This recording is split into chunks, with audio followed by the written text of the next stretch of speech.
Hello friends, I am Parthabatim Chakravarti from Department of Geology, University of Delhi. Today in this module, we will be discussing two very important shallow marine environments. One is called delta and the other is called estuary. Now, once you go through this module, you will come to know that what is the typical kind of conditions that develop in a delta and a estuary.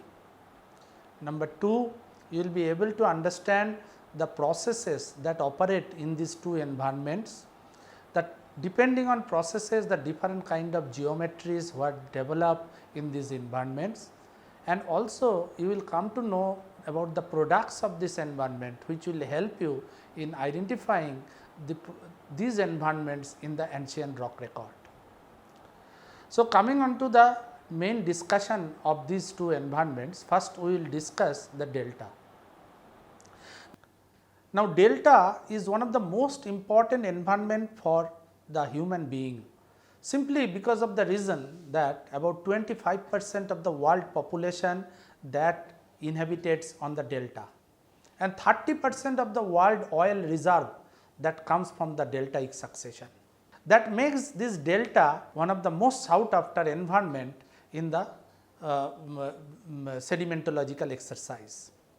Delta is also very challenging because it is one of that environment where a continental and marine process they combinedly act with one another, and the mutual interaction between the agents of two different types, that is continental and marine. So, if I define a delta, how I define a delta? A delta is defined as the coastline protuberance into the sea, that how the coastline that is advancing into the sea. And when does it form? A delta is formed when there is a sea level regression. And what will happen when there is a sea level regression? That your continental agency that will move towards the sea, because there is a relative sea level fall, and that will energize the continental agency and that will try. So, by the what I want to mean by the continental agency, that is the fluvial system.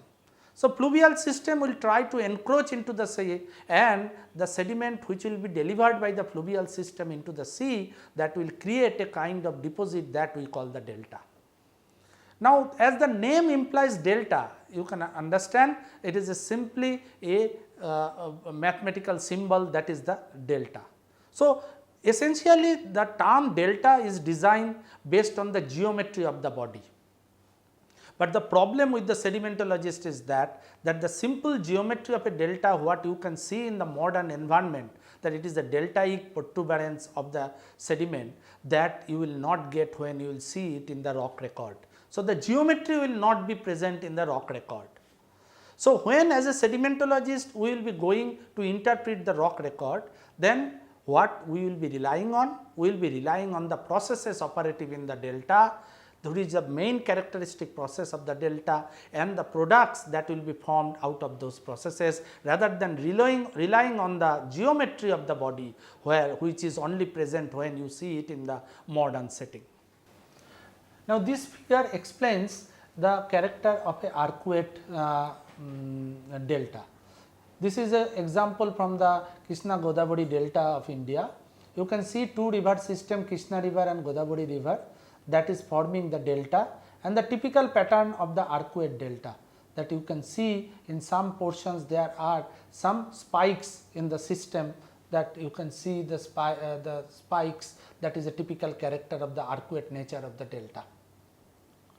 Now, there are a number of environments that is there in this delta, such as you can have the coastal basin, the delta, the self slope apron, deep sea channel and deep water fan complex that is also formed associated with this delta. This is the Google image for the Krishna Godavari delta, which clearly explains that how the geometry of a arcuate or the lobate type delta, where the marine process is more dominating than the continental and the fluvial process. A typical example of tide dominated delta. This is Bengal delta, the picture. You can see the beautiful the tidal bars that is being formed, and these tidal bars they are at a right angle to the coastline, which is going like this. So, see the fundamental difference between the two delta. One, the earlier one what I have showed, that is the arcuate type of delta where the wave system is dominating, and this is the tide dominated Bengal delta, that the panoramic view, that how the total geometry of the delta is completely different. Now, delta, if you see that what really controls the geometry of a delta, there are three major controls of delta. Number one, it is the nature of the feeder system. Number two, it is the bathymetry of the receiving basin, that, and number three, it is the processes that operate in the deltaic system. All these three parameters, they may differ extensively, and which will cause the different kind of geometry of the delta. First, coming on to the nature of the feeder system. What are the different kind of feeder system that can feed a delta? I can have a normal fluvial system, I can have a bed plane system, I can have a alluvial fan, it can be a pyroclastic flow. So, all these different kinds of system that will create the supply of sediment into the open ocean system or a standing body of water, that causes the different kind of feeder system for the delta. Coming on to the nature of the receiving basin, that is the body where the sediment is delivered, it can be a shallow bathymetry basin, it can be a deep basin. So, depending on whether it is shallow or the deep basin, there will be the different kind of processes that will be operating. The other most important factor for a delta, that is the what is the kind of process that is operating. Suppose whether the fluvial system is dominating in a deltaic setup or the marine process is dominating in the deltaic product. By the marine process, I include both the wave and the tide. So, on one hand you have a continental system which is represented by fluvial system and its correlatives, and on the other hand there is a marine system which is dominated by the wave and tide. How they interact with one another, that basically cause the different kind of geometry of a delta. And accordingly, if I consider the geometry of a delta, there are different kinds of geometry of a delta which really is controlled by the factors what I have just described. So, we get the different kind of delta geometry. Suppose a bird foot delta. The delta geometry in the plan view, it will just look like a bird foot. When it will be formed? It will be formed when the fluvial system is more energetic and that is advancing compared to the marine system, and it looks like a bird foot delta, which is a classic example in the world, that is the Mississippi delta, which is the bird foot delta, because the continental system is more energetic than the marine system. Then I come to a condition when you have the marine system is more energetic. So, wave is more energetic. What is the geometry of the delta? That is the lobate type of delta that you get in the when the wave system become dominant.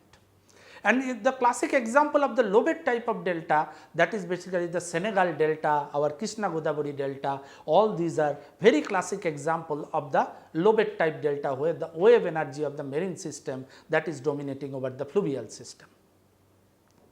We also get some kind of deltaic setting, that is the arcuate delta. It all depends on whether it is a lobate or a arcuate, it all depends on what is the relative energy of the wave system. Now, when there is a tide dominated system, you also get some kind of a delta where there are large number of tidal bars and that is intersecting the tidal channels. So, all these different kind of geometry that basically cause the different geometries of the delta, that all depending on the what is the type of feeder system, their relative energy and the marine system and all this. Now, if we go to the general geometry of a delta, what are the different parts of a delta? Let us come into that. A deltaic system classically is constituted of 4 different parts, what we call delta plane, delta front, delta slope and pro delta. This is the model figure for a plan view of a lobate type of delta. As I have discussed that a lobate type of delta, there is a feeder system which is called the delta plane, and it is essentially a fluvial and the floodplain system. Then the single feeder system that gets divided into a number of feeder system. you can see the number of distributary channels that is divided from the single feeder system as the channel is losing its slope, and then the sediment which it is carrying, it is being deposited in the delta front that is in the form of the mouth bar system. So, a distributary channel mouth bar that defines the delta front. You can see the pro delta part which is away, most away from the fluvial system. So, the delta plane, delta front and pro delta part, that is being shown as a plan view on this figure, and the cross section of that clearly shows that from the proximal, that is A, point A, where the coarse grained sediment is supplied, the delta sediment become more fine grained as you go away from the source area. Now, this is a cartoon which shows that how the distributary channel that forms the mouth bar in a delta front setting. You can see that the single feeder system getting divided into a number of distributary channels, and that each distributary channel is forming a mouth bar at its mouth, and these mouth bars are basically the lenticular body encased within the marine shell, and these and in many cases around the globe, these mouth bars are forming the large scale reservoirs for the oil and supplying to the global oil reserve for the decades together. The single classic example are the mouth bars in the Mississippi Delta, which is a example of the oil reserve for decades and decades. What are the different processes that operate in this different deltaic setting? Let us come one by one. First, we come to delta plane. What is a delta plane? It is essentially a river floodplain system. The river which is forming the delta, that in the lower reaches, that is what is the delta plane. If you see the Ganges Brahmaputra delta, what is the delta plane plot? That is the Ganges and the Brahmaputra which is meeting the coastline, that portion of the river system that forms the delta plane. We get the simple the river floodplain levee, what we have discussed in the low energy fluvial system in the fluvial module, that is equally applicable in the delta plane. We also get formation of coal in the delta plane system. You get the channel, the sand bodies will be lenticular, there will be levee sediments, there will be floodplain sediments, and all these together that forms a delta plane. Now, this channel system, as it will be further going down slope and that slope factor is eliminated, that channel system divulges its sediment into the form of a mouth bar, and where these bars are formed, that we call the mouth delta front part. So, a delta front part is essentially a part where the channels from their channel configuration, it become non-channelized and they deposit the sediment at the mouth of the channel, that is why it is called the mouth bar. Now, if you see how I differentiate between a channel product and a mouth bar product. A channel system, as we know, characteristically that will be fining upward, whereas the mouth bar characteristically will be coarsening upward. A channel will be at its base there will be erosional, whereas a mouth bar at its base it will be depositional. That clearly both will be lenticular in geometry, but their very character, that whether they are fining up or coarsening up and what is the character at their base, erosional or non-erosional, that differentiate between the channel and a mouth bar system. So, depending on the mixing of these two different kind of waters, that the deltas, they can be of three different types. One is the inertia dominated delta, another is the friction dominated delta, and another is third is the buoyancy dominated delta. What is inertia dominated delta? The inertia dominated delta, they forms when we have a homopycnal mixing. That means the density of river water and the marine water, they are of equal density, and that is why the mixing of the two waters, they will be a three-dimensional mixing. And normally what kind of product of the delta, we normally get a Gilbert type delta in that kind of a setting, where you have a delta slope process that is present and there is the three-dimensional mixing of the whole body. Now, we get a friction dominated delta. Now, what is happening in the friction dominated delta? It is a hyperpycnal mixing. That means the river water, it is denser than the marine water. How can a river water be more dense? Because the suspended sediment cloud within that is very high. Suppose think of the Amazon delta, which is coming with a large amount of silt with it. Think of the Ganges delta, is a large amount of silt that is coming with the Ganges, because in the hinterland there is a huge orogenic belt that is called Himalaya. So, the huge amount of erosion and weathering that is causing a large amount of silt within the river system. Definitely that kind of river system that will create by the much higher density of the river water, and when that river water will mix with the ocean water, that river water being more denser, that will be sinking down into the basin, and the river water will flow along the base of the basin as an underflow.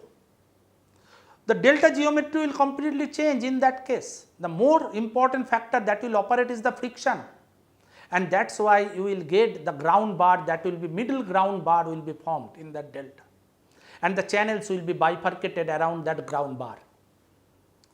The third type of delta, that is when you have a hypopycnal mixing. That means the river water is less dense than that of the marine water.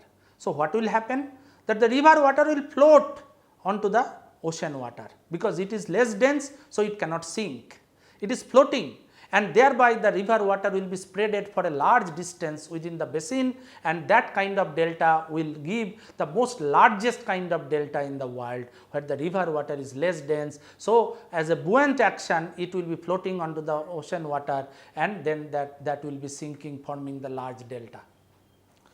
So, all this process, as I am discussing, that they are the different processes that will create the delta to be different type, and those deltas will be different in their nature and the geometry. Now, I come on to the kind of product a delta will form, and that I expect into a rock record. Commonly a delta, if it is a deltaic succession, because I discussed earlier that delta is a product of regression, and if the regressional history continues, then the delta will prograde, delta will advance into the sea. Now, if delta advances into the sea, what kind of succession we will expect? We expect it is the progradational succession. That means a pro delta that will be overlain by a delta front, and delta front will be overlaid by a delta plane. Now, this figure illustrates the deltaic succession as the delta progrades, then what kind of succession it will form and how I will recognize that in the rock record. From base of this section, if we go, that it starts with a prodelta clay with some sandstone which may be borrowed, and then you start with the laminated sand that goes into the sands of bar finger and the sands of distributary mouth bars. This is the delta front part, which is overlain by the delta plane part, that is the fluvial system, that is the feeder system, and finally at the top it is overlain by the carbonaceous clay and peat delta plane. So, the entire succession, it is basically a succession of coarsening and thickening upward from the pro delta to the delta plane. So, this simple pattern that will show a thickening as well as a coarsening upward pattern. In this, the basal part, that will be the pro delta, which will be more shelly, and with some thin beds of the sand that is the product of the high stages of the delta. It will be overlain by a delta front. Now, two major products of the delta front what we can expect. One is a distributary channel and the second is the mouth bar. Now, the distributary channel and mouth bar in the succession, that is differentiated by means of their product. While distributary channels will show the thinning, fining upward character, the mouth bars will be showing the coarsening upward character. This delta front finally will be overlain by the delta plane. As I discussed earlier, the delta plane essentially is a fluvial, is a channel floodplain system. So, we get the channels and the floodplains. So, this is that part of the delta where we get the coal. There are ample examples around the globe where a delta is producing both oil and coal. So, how it is possible that a same environment that is giving both oil and coal? Because the delta is such a process where it starts from a continental, then it goes to a marine. So, the marine portions, as it is there in the marine part and it is within the marine shell, then that becomes a possible source for the oil, whereas the part of that is the continental part, that is the fluvial part, that becomes the source of the coal. So, that is the typical character of a delta, that depending on the type of river system and the type of the marine basin, the delta system, that becomes the different kind of geometry and the different kind of product. Now, we will discuss estuary. Now, when does estuary form? As I discussed in delta, delta forms during the time of regression, estuary form during the time of transgression. That means, when sea level is rising and the river valley is getting reworked by the marine process, that we call the estuary. So, a estuary essentially is a drowned river valley, which is being reworked by the marine process such as wave and tide. And depending on whether wave is dominating or tide is dominating, estuaries are divided into two types, that is wave dominated estuary and the tide dominated estuary. These two, the wave and tide dominated estuary, they completely differ in terms of their process as well as the product. In wave dominated estuary, what we get, that the estuary essentially, if you say the estuary, that essentially it is a funnel shaped body. It is the more constricted part is on the upstream part and the more wide part, that is on the basin part. In case of wave dominated estuary, what we get, that we get a bay head delta in the fluvial side, and the bars that will be forming on the marine side, that will be parallel to the coastline.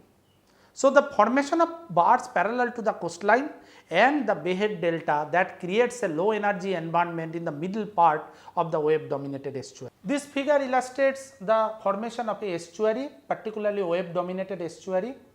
In the plan view, as you can see, that the wave dominated estuary will form bars which are parallel to the coastline, and you will have a bay head delta that will be formed, and in between there will be a centrally lagoon, which is a low energy environment. Only some sediments that may come as a washover deposit by the reworking of the bar system at the high tide level system or the storm, that can rework the bar and supply some kind of washover sediment into the lagoon. So, what we see in this, that if we take from this to this, this is the ocean side and this is the fluvial continental side. From here it is the river dominated, it is the marine dominated. The middle portion is of very low energy. The river current, that will be decreasing from this to this. Then the marine dominated, that is the wave and the tide, their energy will be high and that will be decreasing. So, the middle portion of this is a very low energy environment represented by the argillaceous sediment, and that on this side and this side there will be two sand body, one will be represented by bay head delta and the other will be represented by the bar systems that will be forming into the estuary. So, this is a typical character for a wave dominated delta, where you generate a low energy environment in the middle of the estuary. Now, coming on to the tide dominated estuary. The tide dominated estuary forms when there is the tidal force that is more dominant. So, here the bars that will be formed, that will be at a high angle to the coastline. Tide dominated estuary is a much high energy environment than the wave dominated estuary. Unlike the wave dominated estuary, where there is a low energy environment in the middle of the estuary, tidal estuary do not have any low energy environment. In fact, we have upper flow regime bed, we have the tidal bar, then upper flow regime bed, and you get the tidal channel with different kind of sinuosity that occupy the different parts of the estuary. This figure illustrates the tide dominated estuary. Now, we see that it is in total contrary to the wave dominated estuary, where the bars are forming parallel to the coastline. Here the bars are forming very high angle to the coastline, and a number of tidal channels that will be entering between these bars. So, the incoming of the tidal current even to the deeper part of the estuary do not allow the formation of any low energy in the tide dominated estuary. So, the tide dominated estuary will always be a high energy, because it will allow the marine agent to intrude into the estuary and not allowing any kind of barrier for the marine energy. This is also reflected in this diagram, that energy level you can see it is always very high, there is never a low part of the energy. The river current that will be high on this side and it will be continuing even to the deeper part of the estuary. The tidal current is very high and it will come down. So, up to which the tidal current will operate, that we call that the tidal limit of the river. This is a illustration of different kind of products that we will be expecting in a tide dominated estuary. In the marine side, we will be getting the tidal sand bars. This will be followed by the upper floor sand flat. We get the river system, as I have discussed, that the river system will have the different kind of meandering, that you get the tidal meanders and then tidal fluvial, and finally you get the very coarse grained fluvial system.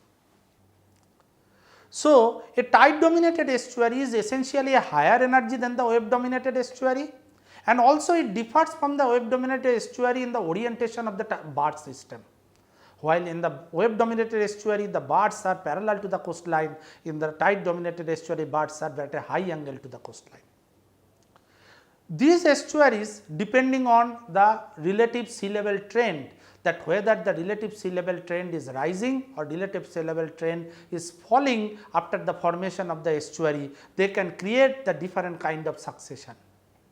But ideally a wave dominated estuary, that is represented by two sandy unit separated by a low energy silty and muddy unit, whereas a tide dominated estuary is essentially sandy with no muddy unit, and there is definite imprint of the tide, that what we know, that the imprints of the tide, that is the bipolarity of the current system, that the sand mud alteration and the operation of the unsteady flow, all these signatures if we get, then it clearly shows that it is a tide dominated estuary.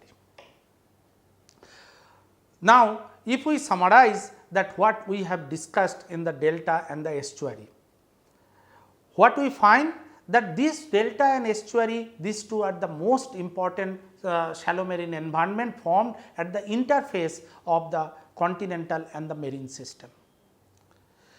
When continental system is more dominant during times of regression, then the deltas are formed. When the marine system is dominant during the times of transgression, then the fluvial valleys, they are drowned and the estuaries are formed. Both delta and estuary, that is very important, not because of there is a large amount of human settlement in those areas. You think of our Kaveri delta, the Krishna Godavari delta, the Cambay delta, and the kind of settlement in these deltas, and also in terms of the formation of the petroleum reservoirs at the time of transgression and regression. The different kind of geometry of the sand bed formed in the delta and the estuary, they clearly differentiate between the type of the reservoir and their geometry if they form any kind of hydrocarbon reservoir in the geological past. I believe this entire discussion has given some message to you that how important these two different environments is, and the what kind of processes that they operate and how they differ in both in the modern setting and the rock record. I hope that this module will encourage you to go through the further literature on these two different important environments. Thank you.